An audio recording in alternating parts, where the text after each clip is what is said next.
तो नमस्कार किसान साथियों, स्वागत है आपका हमारे एक और नए वीडियो में। और दोस्तों, हम आज इस वीडियो में जो हमारे पीछे यहाँ पर नेपियर घास लगा हुआ है उसके बारे में हम संपूर्ण जानकारी देंगे। और जानकारी में हम बीज लगाने से बीज की वो आपकी वैरायटी कौन सी पसंद करनी है उसमें भी एक बात ध्यान रखने वाली है, वो भी हम बताएंगे। और कैसे लगाते हैं, क्या उसमें सॉइल की रिक्वायरमेंट है, वाटर मैनेजमेंट कैसे करना है, इरिगेशन मैनेजमेंट आप कैसे कर सकते हैं उसमें।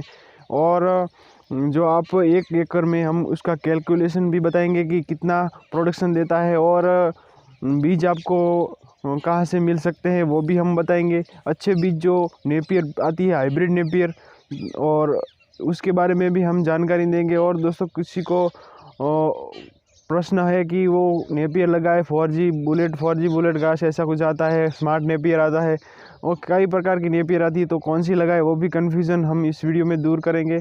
और वैरायटी को लेकर एक बहुत ही ध्यान रखने वाली बात है, वो भी हम इस वीडियो में कवर करने वाले हैं। और आखिर में एक प्लस पॉइंट आपको बताएंगे इसका, और एक नुकसान भी उसका बताएंगे। तो वीडियो को अंत तक देखें और हमें सपोर्ट करें, और चैनल को सब्सक्राइब और वीडियो को लाइक करें, और वीडियो अंत तक ज़रूर देखें ताकि आपको और कोई वीडियो देखने की इसके बारे में ज़रूरत ना पड़े। धन्यवाद।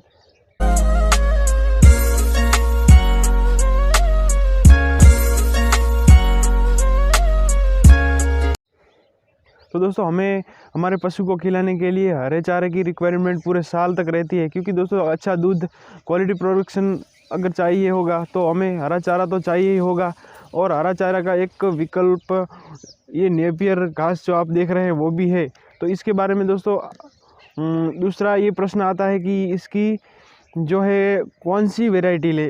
बाज़ार में इसका नाम कई नामों से बिकता है, ये जैसे कि स्मार्ट नेपियर हो गया, हाइब्रिड नेपियर हो गया, 4G बुलेट घास हो गया, और कई प्रकार के दोस्तों नाम है। नेपियर पीछे लगा के कई प्रकार के नाम से लोग इसको मार्केटिंग कर रहे हैं। लेकिन दोस्तों, उसमें आप जहाँ से बीज लेते हैं वहाँ से एक बात का ज़रूर ध्यान रखें कि जो बीज है वो उसकी जो मदर प्लांट है वहाँ से आप बीज ला रहे हैं वो अच्छे से नेपियर वैरायटी का हो।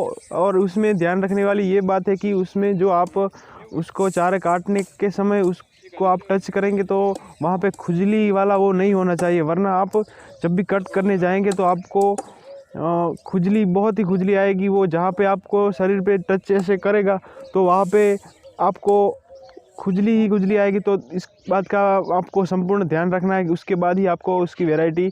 और दोस्तों, इसके अब न्यूट्रिशन की बात करें तो इसमें लगभग 25% के आसपास जो रेशा होता है, इसके कारण आपको हरे चारे के साथ जो सूखा चारा देना होता है उसकी रिक्वायरमेंट कम रहेगी।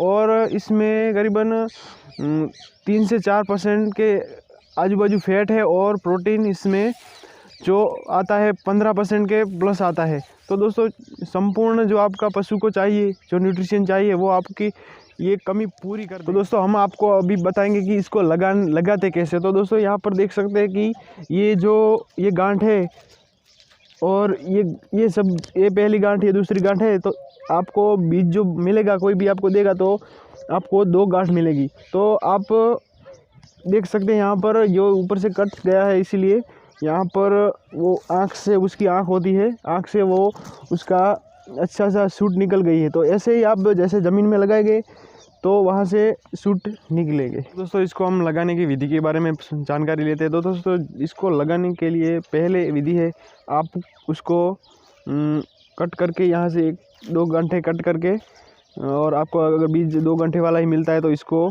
ऐसे, एक जो होता है उसकी आँख वहाँ नीचे रखनी है और एक जो होती है ज़मीन के ऊपर रखनी है, ताकि एक जो अच्छे से वहाँ से बैठ जाएगी और वो दूसरी ऊपर से निकलेगी ज़मीन से। और दोस्तों, दूसरी जो विधि है वो आप ऐसे गन्ना जैसे बोते हैं ऐसे बो सकते हैं, ताकि जैसे गन्ना आप लगाते हैं तो एक आँख जो होती है दोनों आँखों से जो ज़मीन में से ही निकलेगी, और पहली विधि में एक आँख ऊपर रहेगी, जैसे वीडियो में आप अभी देख पा रहे हैं। तो दोस्तों, इसमें से जो बेस्ट विधि है, जो आप गन्ना लगाते हैं वैसे ही लगाए तो वो उसका फुटाव ज़्यादा होता है और वो ऐसा सघन हो जाता है, ताकि आपके पशु का चारा थोड़ा ज़्यादा मिलता है, थोड़ा समय में ज़्यादा चारा इसको मिलता है। लगाने के सही समय के बारे में बात करते हैं तो दोस्तों इसको लगाने का सही समय ऐसा कुछ डिसाइड नहीं है, लेकिन अगर आप उसको विंटर में नहीं लगाए, सर्दियों में इसको ना लगाना प्रेफर करें, और आप इसको गर्मियों में पानी की अच्छी सुविधा है तो गर्मियों में लगाए तो बहुत ही अच्छा रहेगा, और गर्मियों में पानी की सुविधा नहीं है तो आप इसको बरसात, जो पहली बरसात शुरू होती है तो वही लगाए, क्योंकि अगर आखिरी में लगाएंगे तो फिर सर्दी आ जाएगी और इसका ग्रोथ अच्छे से नहीं हो पाता है।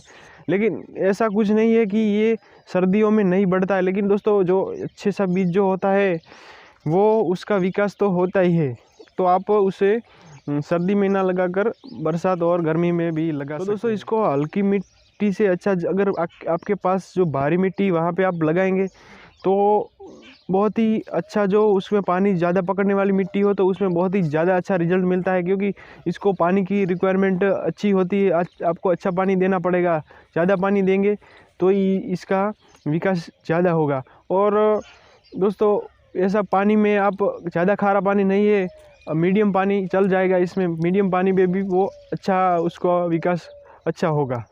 तो दोस्तों इरिगेशन मैनेजमेंट कैसे करना है, तो इरिगेशन मैनेजमेंट में आप चाहे तो स्प्रिंकलर लगा सकते हैं, या फिर आप जो सादा पानी देते हैं डायरेक्ट खुला पानी भी दे सकते हैं, और चाहे तो आप उसमें इनलाइन ड्रिपर जो होती है इनलाइन ड्रिपर भी लगा सकते हैं। अगर दोस्तों इसमें जो बेस्ट जो रिजल्ट जिसमें मिलता है वो है इनलाइन ड्रिपर। अगर आप इनलाइन ड्रिपर उसमें लगाते हैं तो आपको वो फवारे से या फिर खुला पानी देंगे, उससे पानी की भी बचत होगी, और उसमें जो सही प्रमाण में जब थोड़ा पानी डालेंगे तो भी वहाँ से पानी की पूर्ति हो जाएगी, और उसमें अच्छा विकास आपको देखने को मिलेगा। और आप खाद भी अगर कभी भी देना चाहें तो वो ड्रिपर से डायरेक्ट दे सकते हैं। तो दोस्तों इसके आखिर में हम बात करेंगे इसके प्रोडक्शन की। और दोस्तों जो हम बीज लगाते हैं वहाँ से करीबन जो हम पूरा उसका विकास होने दें, अगर आपके जो दोस्तों एक महत्वपूर्ण बात बता दें कि आपके अगर घर पे पशु को काट के खिलाने के लिए चाप कटर है तो बहुत ही अच्छी बात है, आप उसको पूरा बढ़ने दीजिए, और ताकि उसके जो न्यूट्रिशन वैल्यू आपको पशु को पूरी मिल सके और पशु उसको आसानी से खा भी सकेगा।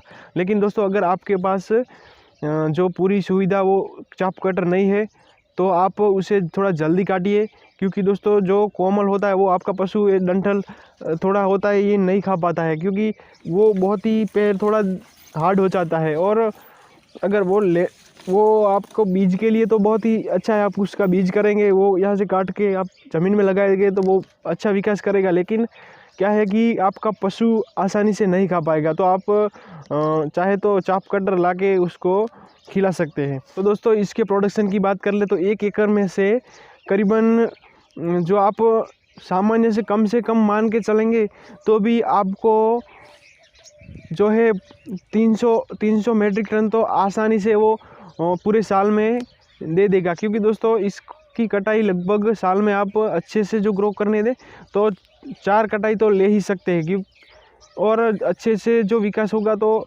उसका वज़न भी ज़्यादा निकलेगा और प्रोडक्शन भी उसका थोड़ा ज़्यादा आएगा।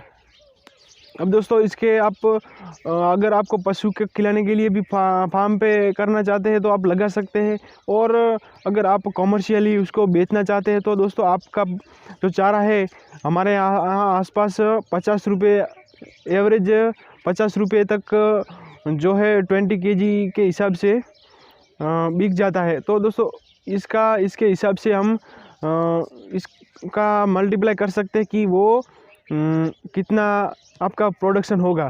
तो दोस्तों एक वीडियो में आखिर में हम एक महत्वपूर्ण बात बता दें कि अगर आपको पूरा प्लॉट लगाना है तो पूरा प्लॉट ऐसे डायरेक्ट बीज खरीद के ना लगाए, क्योंकि दोस्तों किसानों को क्या है कि एक खर्चा बढ़ जाता है, और किसान का खर्चा ऐसे बढ़ना नहीं चाहिए, और इसका प्रोडक्शन के पहले ही खर्चा करे तो उसको ऐसे अच्छा नहीं होता है। तो दोस्तों एक आप करें कि 500-1000 बीज एक बार लाएं और इसको खेत में साइड में जो खाली जगह पड़ी होती है या साइड में कुछ ऐसा होता है तो वहाँ पर पानी की सुविधा करके इनलाइन ड्रिपर, जैसे हमने यहाँ पर इनलाइन ड्रिपर लगा के एक जो हमारा 500 बीज ला के हमने पहले उसकी नर्सरी तैयार कर ली, और फिर 3-4 महीने के बाद जो हमारा मेन प्लॉट था उसमें हमने जाके लगा दिया। तो उसके कारण जो हमारी बीज कॉस्ट है वो करीबन बहुत ही कम हो गई, क्योंकि घर का बीज का कोई पैसा नहीं लगता है। तो आप कृपया ऐसा ही करें और दोस्तों बहुत ही पैसा इससे बच सकता है।